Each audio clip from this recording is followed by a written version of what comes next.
l'histoire de Al-Bukhari, l'homme qui répertoria tous les hadiths.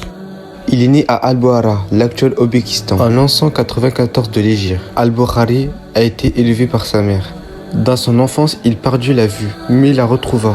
Son père quitta la vie, lui laissant une fortune considérable, dont il s'est servi pour se consacrer entièrement à la science. Dès son enfance, avant même d'atteindre l'âge de la puberté, il possédait une mémoire remarquable. À 11 ans, il corrigeait déjà son professeur. À 16 ans, il accomplit le pèlerinage avec sa mère et son frère. Mais ensuite, il ne gagnera pas sa patrie. Il séjournera à la Mecque pour acquérir de la science. Sa mémoire était si grande qu'il pouvait se rappeler de ce qu'il voulait, à tout moment. Il entreprit de nombreux voyages afin de répertorier tous les hadiths. Avant lui, les savants se contentaient des hadiths qu'il y avait dans leur ville et régions. Mais lui fut l'un des premiers à rechercher la science dans tous les contrées.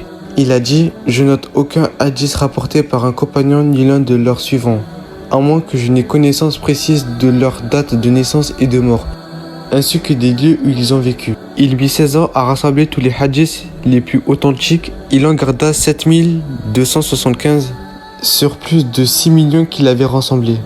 Il est mort la veille de la fête de la rupture du jeûne en l'an 256 de l'Hégire.